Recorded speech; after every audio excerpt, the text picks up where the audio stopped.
Hello, everyone. This lovely lady to my left, your right, is a community icon, a leader, a volunteer whose life of service, influence, and impact changed the way that the landscape of Sierra Vista and Cochise County would be presented in so many ways. But what we're going to do, because we could talk for hours, I'm going to narrow it down to three particular topics: education, military and veterans affairs, and politics. This lady's local, regional, and national awards and recognitions are almost too numerous to count. If there was a Mount Rushmore of the Sierra Vista, I have said it all along, her beautiful and cheerful face would be etched forever on it. And literally just hours before she ends up packing out of Sierra Vista, heading to Carterville, Illinois, she graciously agreed to spend some time with us today. She is the one, the only, the lovely Jane Strain, and she is someone you should know. Welcome back to another episode of Someone You Should Know with Jeff Davenport, brought to you by the Ed Morse Automotive Group. Sierra Vista and Cochise County are backed by Morse. Jane, first of all, Jeff. Lovely to see you. Thank you, sir. Thank you so much for taking the time to talk to us. Of I know your course, schedule is going to be absolutely crazy, these last few hours, literally getting everything ready to go. So we could literally spend days talking about you and your involvement in this community, but I want to kind of scratch the surface just a little bit on a few different topics. Okay. And talking about education, military and veterans affairs, and politics. But all of those topics, I think, can be wrapped up in one word, and that is service. So what was it about your upbringing in Texas and your early family life that gave you a heart for service to your community? Oh, Jeff, I'm still processing the thought of my face in stone. Oh, maybe it would help. It would be amazing. It could Up be on Mount amazing. Rushmore right there. It may already be in stone. Upbringing in a small West Texas town, my mom and dad were both deeply involved in community activities. My dad was a small business owner. He was involved in Masons and Shriners. He was super involved in the local Chamber of Commerce. At one point, he toyed with the idea of running for city council. I think my mom would have killed him. And then my mom, same story. She was on many different boards. She was on the YWCA board. She was involved in Eastern Stars, Boziance. Therefore, all of that is to say I was also, as a small child, involved in Rainbow Girls. Yeah. So I was brought up in that sort of environment. We didn't question it. We didn't think it was a big deal. It was just kind of what you did. And then, of course, my mom did, brownies and Girl Scouts. Those were painful years. But that's how we were brought up, and just in a family that just got involved in the community. And seeing the leadership from literally minute one in your life from your parents. Yes. And having that automatically ingrained in you. Is it something you think is a part of your DNA, or is it something you learned, or is it both? I think it's both. I think all those things are both. This is the chicken and the egg, kind of that people want to make that a difference. I think they all blend. So their leadership, their commitment, and it was just assumed that we would go sell Girl Scout cookies and raise money for Rainbow Girls.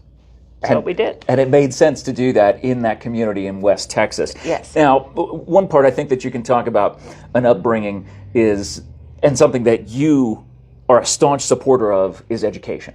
Education is one of those things, and the power of education is one of those things where your life has been in service toward higher education and just every source of education. Earlier this week, you were honored by Cochise College for your 27 years of serving on the governing board there. Who were some of the influential educators in your life? Oh my gosh, what a great question, Jeff. I actually, therefore, I started out in a community college in downtown Dallas, Texas. It was called El Centro Junior College, and it's still there. That junior college was the name of those systems back then. As a small child. So my heart is with the community college populations, the faculty, the staff, the mission.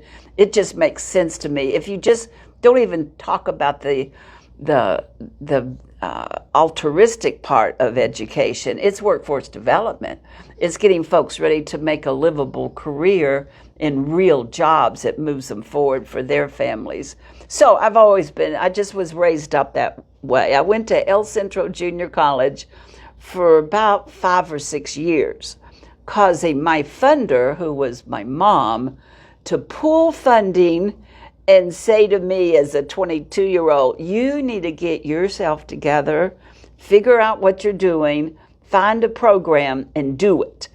Up until that point, I was doing what I would have called the smorgasbord menu approach to educate. I would take 2 of these and 1 of those and 7 of those. I probably had, as a community college student, 120 credits.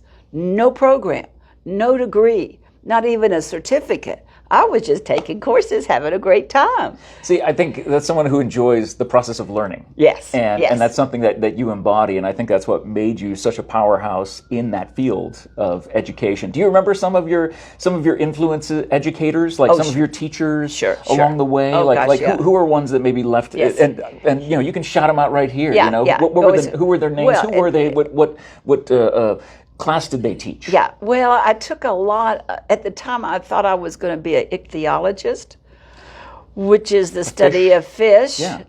Don't even talk about how crazy that idea was in Dallas, was there Texas. a degree in ichthyology at this school? And not in a community, not in a junior, but certainly if I had gone to the University of Texas, and that was the plan. So there was lots of teachers in that field. So I had hundreds of hours in lab science. That is the reason my funder, Mom, pulled that. But in terms of specific names, the names I have mostly, Jeff, are people here. So therefore, let me just say Judy Janak. Legendary name. Let me say Judy Janak 1,000 times. Yeah. Judy and I met at an Arizona town hall because, of course, her and Bob were on that board. And I went to a town hall on higher education. Judy and I became fast buddies. And then, of course, Jan Guy. Jan Guy was the chair of Cochise College Community Board the first 20 or so years I was on that board. And then let me say Dr. Karen Nicodemus, Dr. J.D. Rottweiler, Dr. James Perry, many of the education leaders on the college staff, Chris Hagel, Dr. Renee Humberg. I had some teachers at U of A because I did a little master's there. A little master's there. I'm trying to think of their names right now. But Cochise County, and specifically Sierra Vista, we have lots of education leaders. Now, many of them come in and they're retired, but they get involved in their community. Dr. Renee Humberg is a great example. You know, she's been on the symphony board, she's been on the Boys and Girls Club board. So it's not only we have this cadre of true education leaders, they continue to give back to the community. It's the reason why Sierra Vista, Cochise County is, I think, such a great place. Without a doubt. Yeah. And, I mean, you mentioned the names of these icons of education. How does it feel that your name is in that same sphere? It's actually a little scary because I never have considered myself an education leader. Another one, oh my gosh, is my great, wonderful young buddy, Dr. Jackie Clay. Oh, of course. Jackie is like a tsunami. I mean, you got to stay out of her way. She's rocking. And when you got the tsunami of Jackie Clay and Hurricane Jane Strain that come together, you know it's going to be a lot of fun. Jeff, that's a great point. We're all natural forces of nature. That's scary. So again, thinking about these names and going back to when you decided to join the governing board 27 years ago at Cochise College, what was the thought process behind it? I mean, you know, you talk about it is a workforce development kind of thing. It is building the leaders in our community, the nurses and healthcare providers in our community. Now, because of your time there, it's Cochise College has expanded in so many ways. We've done interviews with J.D. Rottweiler right before he left. I got to sit down with him and talk to him about what he's seen during his 16 years there. And you were there 10 years before. So, I mean, I think you both helped pave the way for what is Cochise College. But joining the governing board and being elected 5 times, what made you initially want to run for that position? Okay, so the story on that is I had just retired active duty Army. This was like in 93 or 94-ish. And I live in a neighborhood where the trustee lived literally down and around the corner from me. She lived on Carmelita. She was a person I know because she had been the budget officer in a battalion I had been a company commander of in Fort Huachuca. She was in bad health. She wasn't doing well. She was failing. So I got a call from a friend of mine who said, Jane, why don't you apply for that job? You would be great. You've just retired. Of course, I was also working and teaching full time. So I did and was selected. I knew I wanted to do something that contributed to forwarding community colleges in Sierra Vista, Cochise County. I did not, though, Jeff, I have to say clearly, I had not a clue what I was getting myself into it. I had no idea what a governing board did. I didn't understand our policy rule. I certainly did not understand the politics.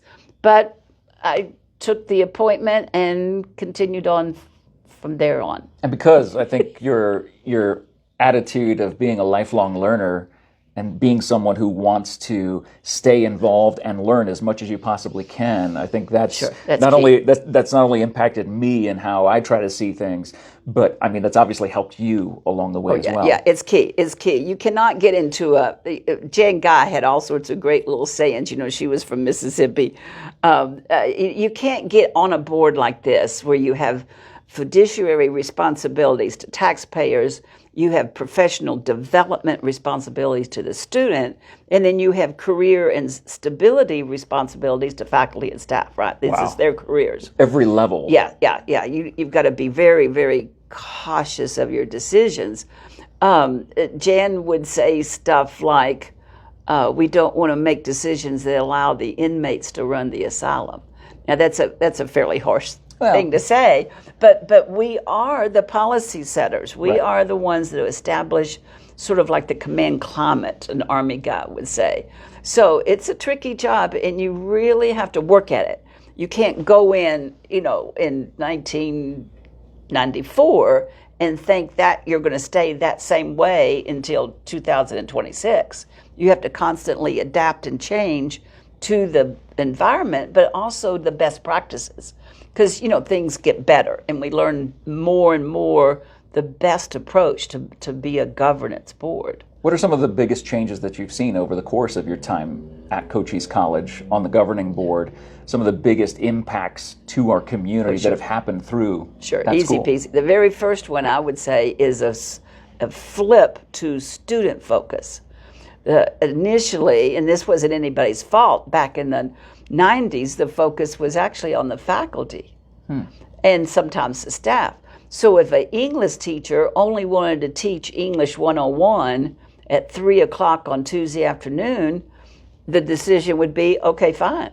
As opposed to, when do the students need English 101? Maybe it's not 3 o'clock Tuesday afternoon, maybe it's 9 o'clock Saturday. So slowly over time, those policies started changing to our focus is on what is working for the student. Do we need to do a Saturday morning, a Tuesday afternoon, and maybe a Thursday night? That is a hard thing. That's a paradigm switch. It really is. Yeah. But a total culture shift. Yeah. And initially, of course, like any change, people would be resistant. But over time, it began to work, and people understood our mission is not to necessarily have courses offered when it works for the instructor. It's when it makes sense to the students. So that took time, a long time. And then, of course, everybody knows the obvious of the impact of technology. Everybody knows that. Big impact of COVID, because there was 2 years there where almost all of the teaching strategies, because of that unique situation, had to change. And all of a sudden, instructors who are brilliant, wonderful, caring people were going, I have to rewrite my lesson plan? And the answer was yes, because you're not going to do it face-to-face. They had to move things to technology. So lots of changes. It's amazing how you've seen that and helped direct that along with the other governing board members over time. And again, being at your, I guess, retirement ceremony from the governing board earlier this week, watching some of the board members say those things about you as they got to go up and share some words. How did that make you feel? Well, over this time, I mean, I wish kind of we were talking about my mother, but yeah. She sounds like a firecracker, by the way. Yeah, she was something.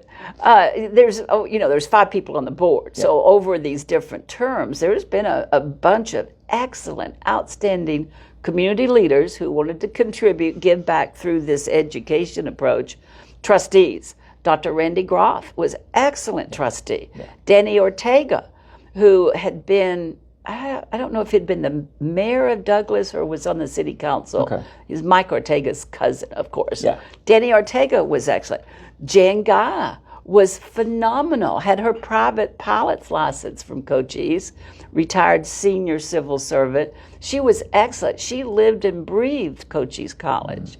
So there's been many, many of these excellent trustees, all of them community leaders, all of them no pay, and all of them endure the political process to contribute to the best for our community college students. It's interesting how an education hub can also be related to politics, can also be related to the military. Yes. And that's where I'd like to go next. Okay. After talking about Jeff. Education, here we go. Flipping pages. All right. From education to military and Veterans Affairs. Yes. What drew you to the military as a young person when you were doing the community college experience there? What got you into the military? Well, okay, so after I finished that bachelor's degree, I got a job as a classroom teacher in Wichita Falls, Texas. This was a long time ago. And the teaching environment was not what I had expected.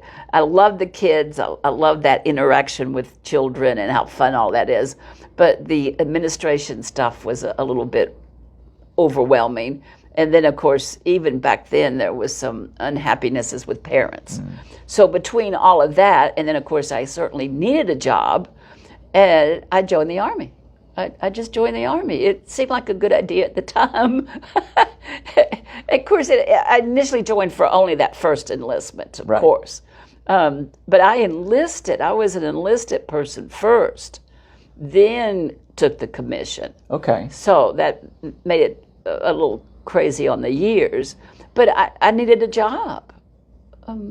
It wasn't that exciting. I just needed a job. Well, and as you took that step to make that job and turned it into a career, because we are a military town and so many military folks, are a part of the Cool FM Live, the Cool F Empire, as I say. Yes. Where were some of your duty stations along the way? Like, where did you start? Where did you go to? Sure. So since I joined in 73, 74, my first assignment, of course, was Fort McClellan, Alabama, because I initially was commissioned in the Women's Army Corps.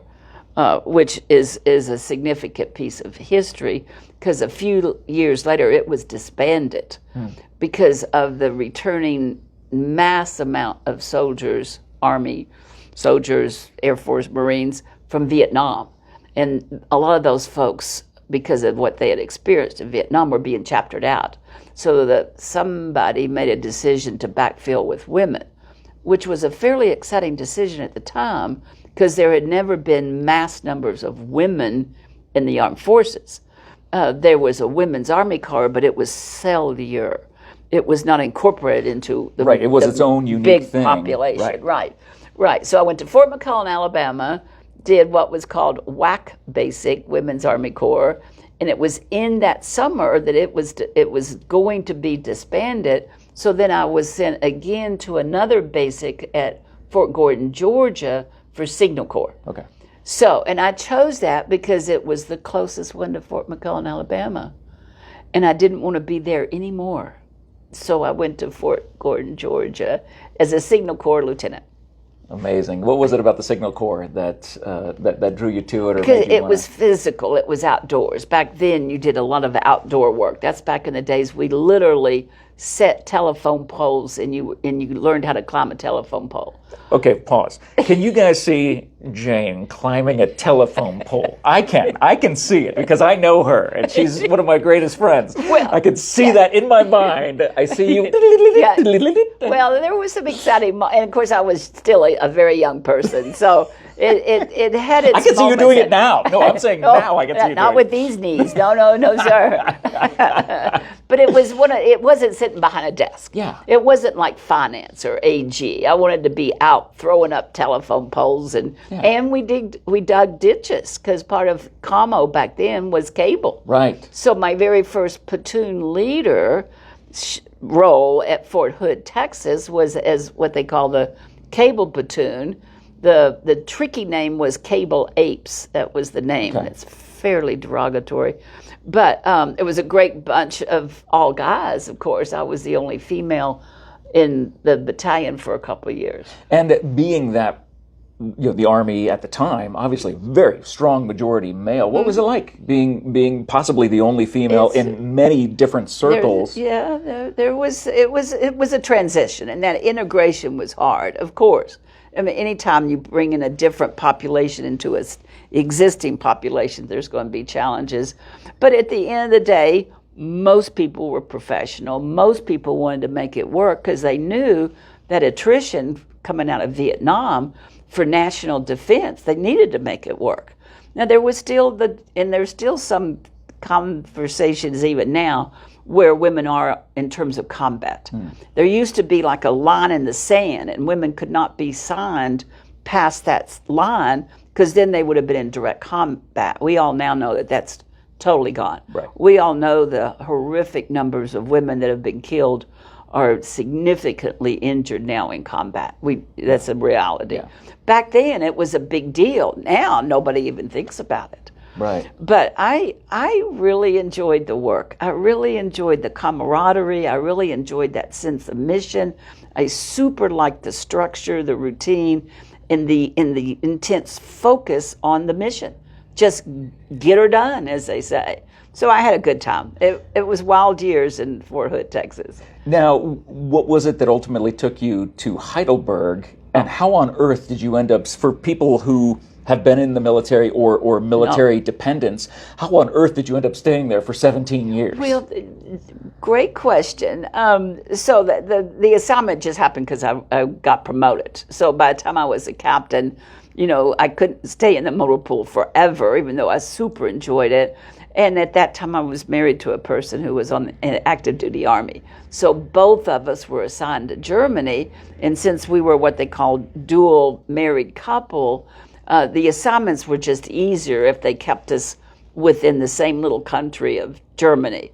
So I had like 3 different assignments over the 17 years. Okay. So Mannheim, Germany, Worms, Germany, and then Heidelberg, Germany. Okay. In progression of rank and level of as you the continue jobs. to go Yeah. up in your career Yeah. and finding those stations. Did you prefer one of those stations over the other? I mean, because Germany, for those who've never been or didn't experience that, I experienced it as a young person from 5th grade to 8th grade before my dad was stationed here.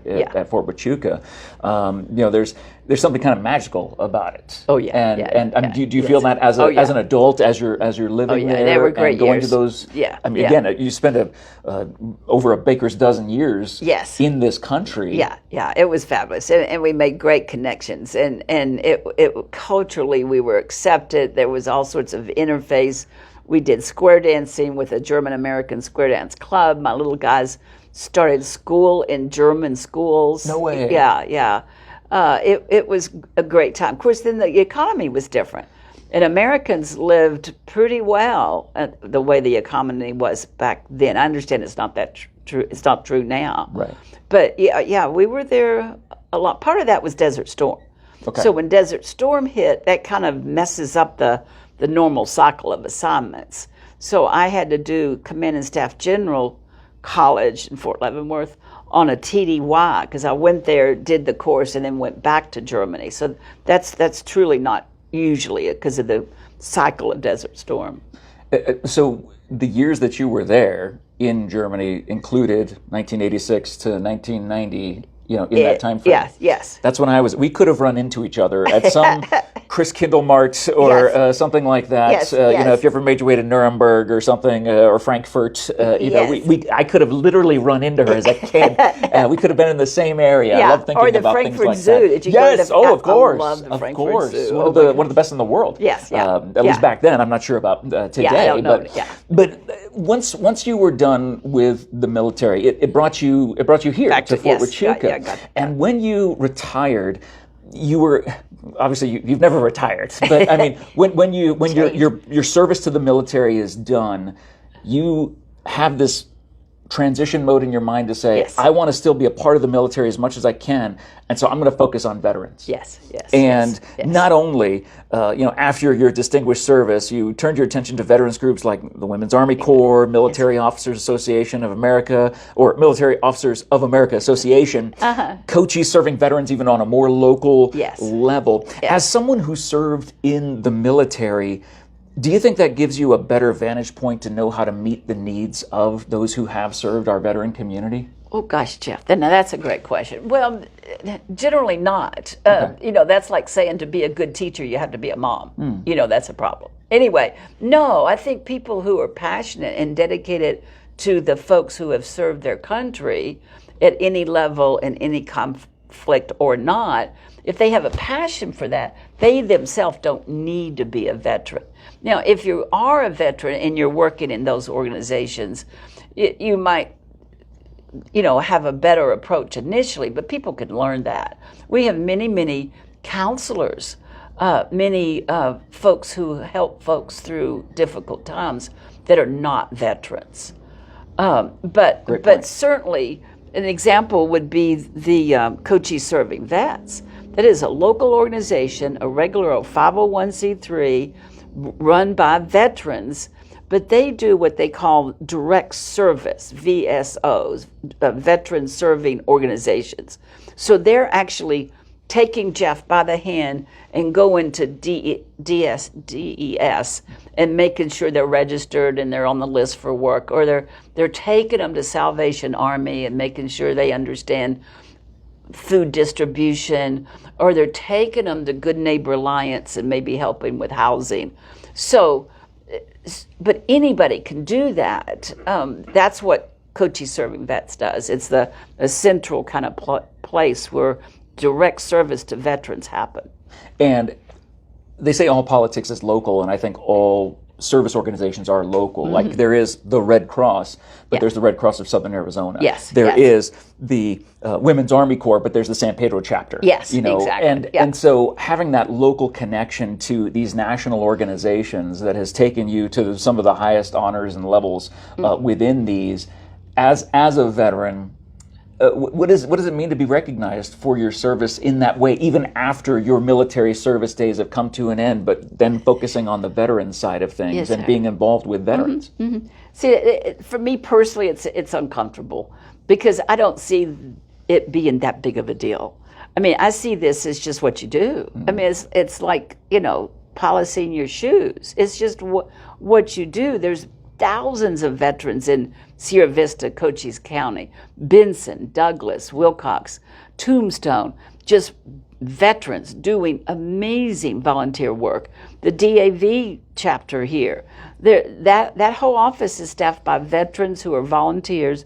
Many of them have some level of disability, no pay. And they show up routinely and work a shift. People come pouring through that door every day needing help. That's a phenomenal accomplishment for this fairly small community, that we have that many volunteers that will do that kind of direct service work. It's not a phone call, it's not a website. You're sitting across the table from the veteran going, looking them eye to eye. What do we need and how do we get it done?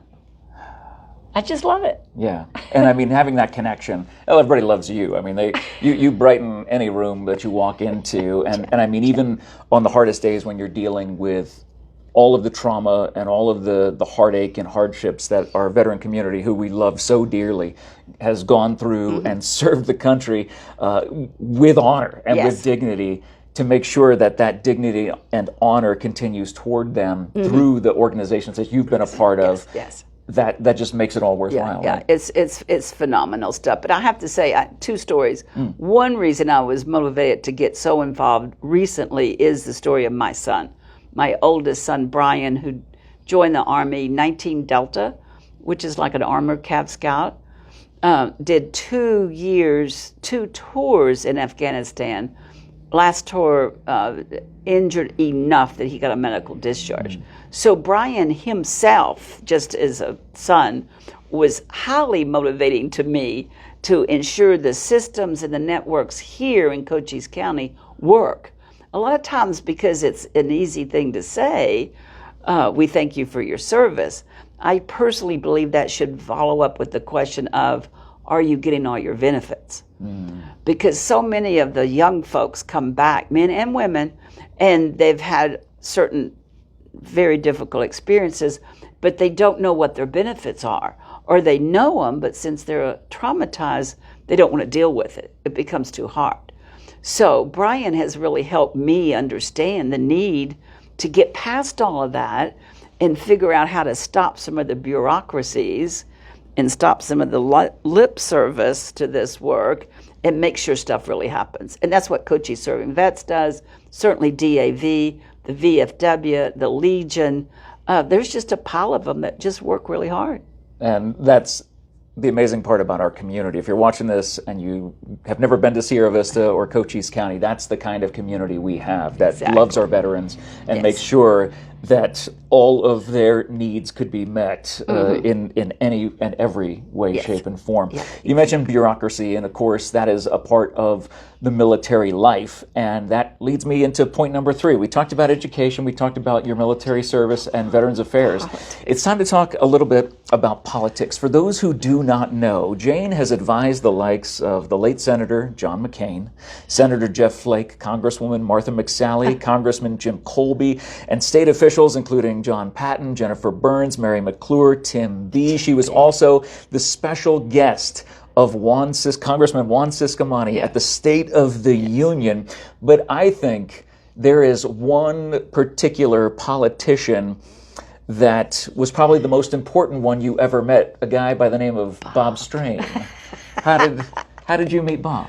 Oh my gosh! Well, we're going to do this, aren't we? So, I was working at a local government contractor. Bob was one of the senior managers. I was not.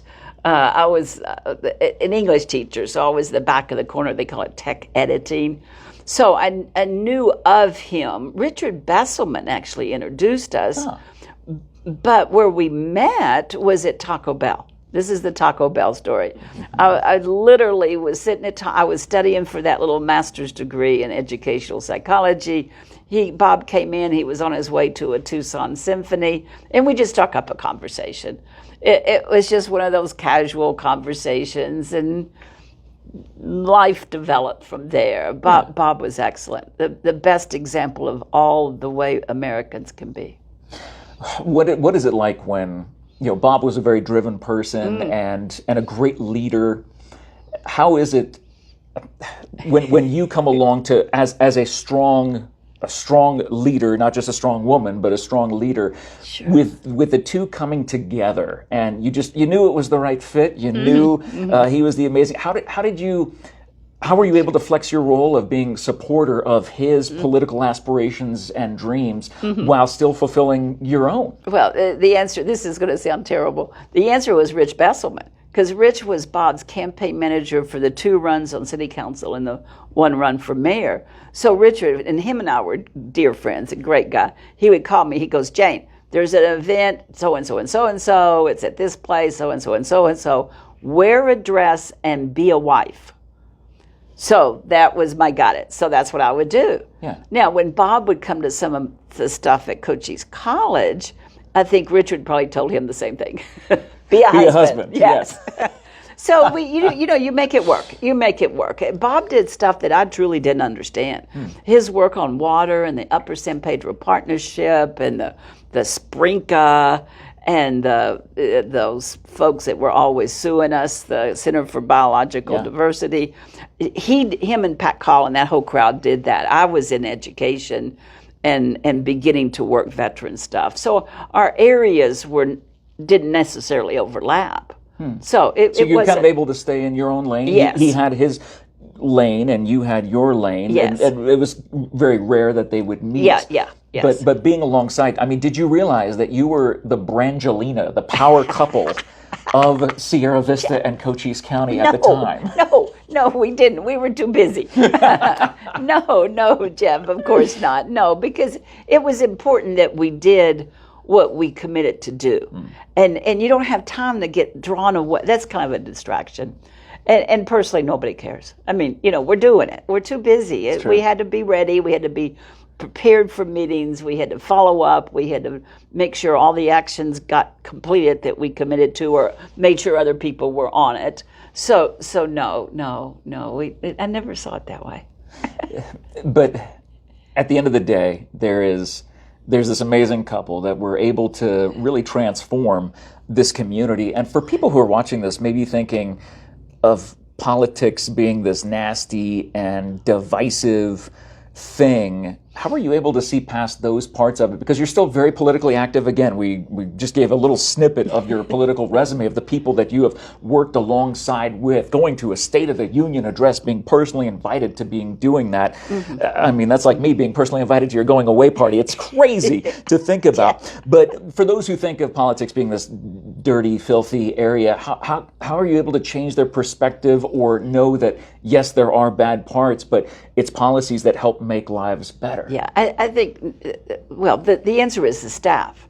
Regardless of the color of the T-shirt, the staffs are where things happen.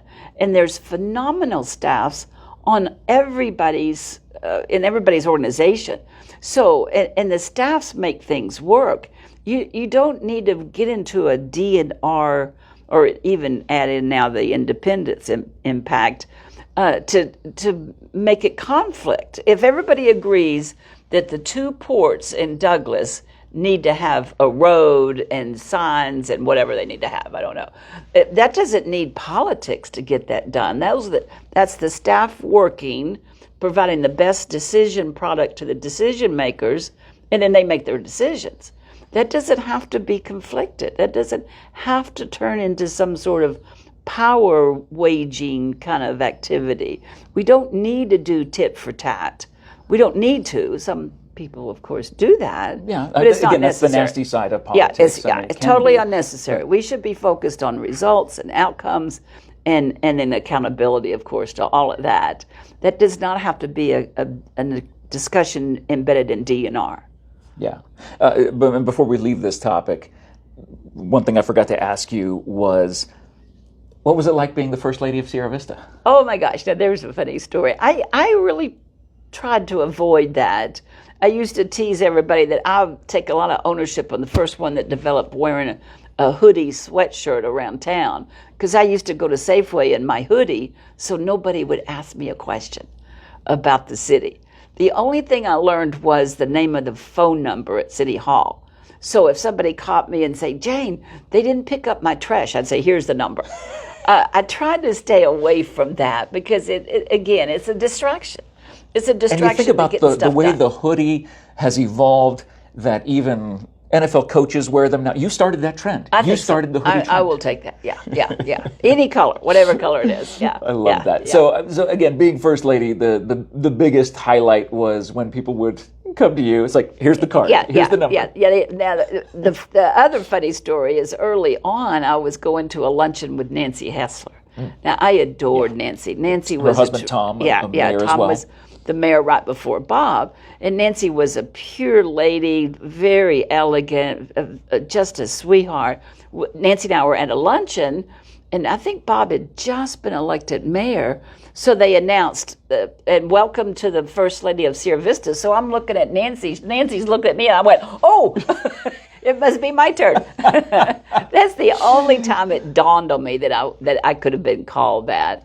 But no, Jeff, the rest of the time we were really too busy. Yeah. And again, keeping up that work in your own lanes and making things better for the residents of Sierra Vista and Cochise County, and doing all of that in a positive way. So we've talked about education, the importance of it, and the role that it played in your life, and the role that you have helped shape the education of Cochise County. And we talked about your military career and the way you continue serving the veterans and those who have given their all for this country. And then the political side of things.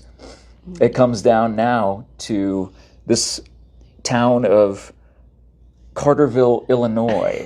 What is waiting for you in Carterville, Illinois? My younger son, a son named Rob, him and his wife Jen, that are the parents of two little children. Owen is 11, Emily Jane is 7, and they've been there 12, 13 years. What do they do there?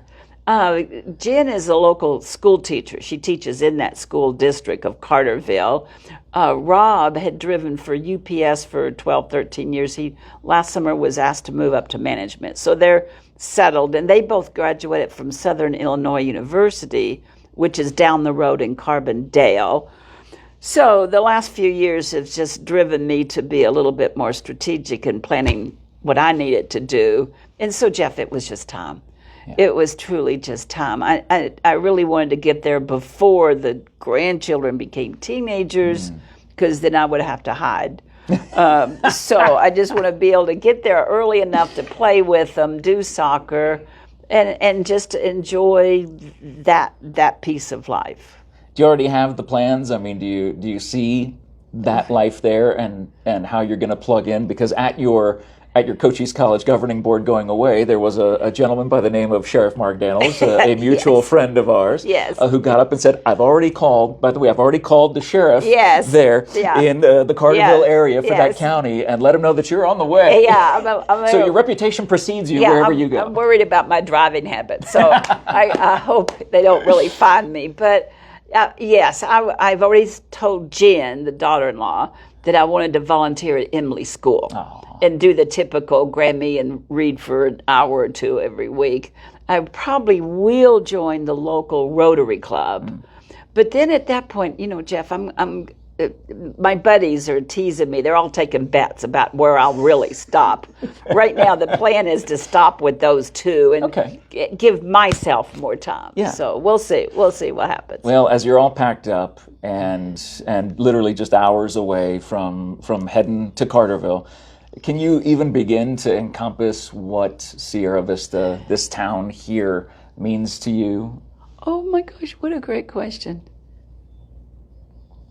Okay, so, Jeff, what it means to me personally, what it really means to me, no kidding, is people like Bob, people like Tom Hessler, people like Rick Mueller, people like Chuck Patuchik, people like Pat Call, people like Karen Nicodemus, J.D. Rottweiler, the same names again. It means to me, Mayor Joe Conrad over in Benson, all the leaders in Bisbee, Wilk. What it means to me is people's names that just do things without fanfare, without publicity, without posting thousands of pictures on Facebook. They just have that heart, and they just do things. The veterans I work with, the leaders of those different organizations, that they don't fret about hours or how far I had to drive. None of them are paid. They just do stuff. Bill Beecher, the president of the Vietnam group, a wow man, a dear man, heart as big as Texas. He just loves his Vietnam veterans. Yeah. I think, okay, let me make that easier. It's just the people. Yeah. It's just the people that are here doing good things.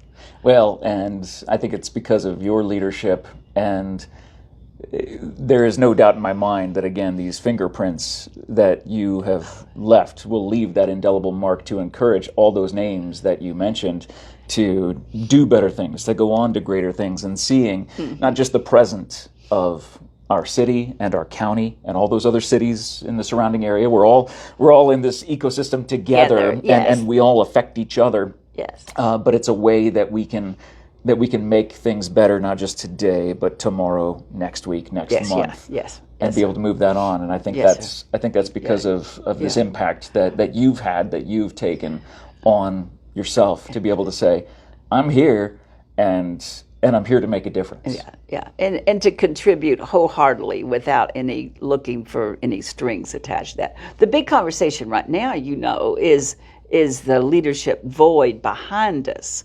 Everybody talks about, there's nobody stepping up. We need younger. I don't know what younger. Younger for me would be 70. Sorry. But that is a big conversation right now, because some of the organizations are disbanding. Some of them are not particularly functional because the same 3 or 4 people are doing all the work all the time. So that leadership void for the turning behind us, and the chair is empty. That's a real concern. But that's a concern in America. that whole leadership gap that's happening. I don't have the solution other than to say we need to start talking about it. Yeah. Because maybe they're there, we're just not seeing them that way. Maybe our expectations is they're going to follow and do it exactly the way we did it. And maybe that's not the answer. Judy said that to me one time. She says, Jane, you need to not only be a leader and contribute, you need to figure out how to do it your way, and then turn to the folks behind you and let them do that their way. I am worried about it, though, in terms of these organizations we're losing. A couple of these organizations have totally disbanded because of the shortfall of leaders. How would you encourage people that are in these communities around Cochise County to be able to take that risk? Because there's always a risk of stepping out and joining a club or volunteering or being a part of that. Yes. How would you encourage people to do that? You know what I would do, Jeff? Easy peasy. I would focus on the mission. The new term now is find your why. You know how it's popular. It's okay. It's selling books, but I think we need to get people energized and motivated on the mission. You know, to do something. You know, to make the community better. We need to organize a group of folks that clean up the highway, and that's why we need to do it. Or we need to organize folks who will take calls at 3:00 in the morning when a young mom can't find a babysitter and she's got to get to work. Or we need to organize folks who will help veterans go find a job and get to the right medical facility or get their car fixed. I think we need to be motivated by the work to be done.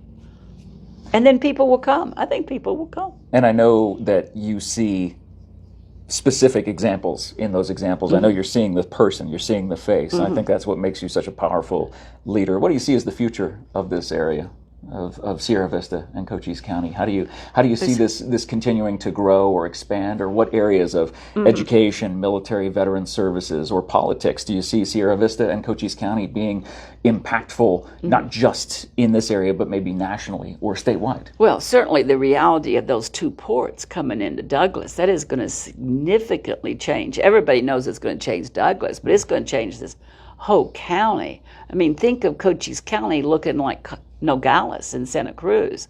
That's going to be a reality. It'll change. In terms of us progressing, especially Sheriff Mark is my best example on that. I think we need to kind of, in many ways, stop the DNR bickering. I think we need to stop the divisions, and we need to stop talking about how much we're different and focus on the much bigger picture of how much we're the same. Now, there's always going to be difference. Of course. Always, you know, like I'm going to want to paint a purple road going that way, and Jeff is going to want green going that way. That's part of life. That's just people. But some of that has become so petty, we really need to get over it and focus on the goodness of what we're doing. Well, I know that everyone who has encountered you, whether they know it or not, these fingerprints that are around Sierra Vista and Cochise County, they are Jane Strain's fingerprints that have indelibly been left purposefully to make our lives better, to make our existence greater here in this town. And certainly Cochise County's loss is Carterville, Illinois' gain, and for a life of service that will continue to leave a lasting mark on the hearts of everyone who meet you. On behalf of everyone watching, and thank you so much for joining us. I want to say thank you. We were talking before we went on the air about how I don't remember meeting Jane Strain. It's like we've always known each other. Exactly. Because we must have met in Germany when I was a little kid, and you came to the Frankfurt Zoo. We were at the Frankfurt. We were just walking past each other at the Frankfurt Zoo. We've always known. Was there, yes. Exactly. We've always known each other. Yes. And I look at you and many of the people that you mentioned. They are the leaders of this community that so many of us, people like me and like Todd behind the camera, we strive to be like. Yes, we strive to pick up that legacy and continue it on, helping these nonprofits do everything that they possibly can to provide the resources and services for everybody around here, and then focusing in on those areas: education, military, politics. Those are the three areas that you have personally shaped in Sierra Vista and Cochise County. And I want to thank you for all of your service, because again, it just comes back to that one word, service. Service, yes. And thank you for a life of service that continues to work and all the way up literally until your very last minute being here. And most of all, thanks for taking the time to talk to me today. This and is I know important. that everybody's loved this, and just hearing from a literal icon here in Cochise County. Again, we started off by saying, if there was a Mount Rushmore of Sierra Vista, this beautiful, cheerful face would be chiseled on it absolutely forever. She is Jane Strain, and she is someone you just got to know. Thank you so much for watching Someone You Should Know with Jeff Davenport, brought to you by the Ed Morse Automotive Group. Sierra Vista and Cochise County is backed by Morse. This woman, I love her, and make sure you leave comments about your favorite memories of Jane in this video, in the post, and please use the hashtag Thank You Jane, or just thank her for everything that she has done and brought to make life in Sierra Vista and Cochise County so much more positive. I love you. We're going to miss you. Thank you, Jeff. And we can't wait to keep up and see all the amazing things that are going to happen in Carterville. And I'm going to invite you to Carterville right now. Oh, all right. Okay. Todd and I are going to go. We're going to take the Cool FM jet, and we're going to fire it up, and we're going to go to Carterville, We need Illinois. an offsite. That would be so much fun. Oh my gosh. Okay. All right. You're going to hold me to it. I know that. Yes. But thank you again for your time today. And again, I know we just barely scratched the surface of this amazing life and career, and so many different aspects of the way you've influenced and impacted our community. Thank you for everything. And I love you very, very much, and I'm going to miss you tremendously. Thank you guys for watching. Thank you, Todd, for being behind the camera and putting all this together. Have a great day, everybody. And remember, no matter if you feel insignificant or feel too small, you're never too small to make an impact. You're never too young or too old to have a lifelong learning journey. Just like Jane has set that example, we get to do that as well. Have a great day, everybody. Talk to you soon. Thank you. You're amazing. Thank you, Jeff. How Love you. fun was this? Oh my gosh.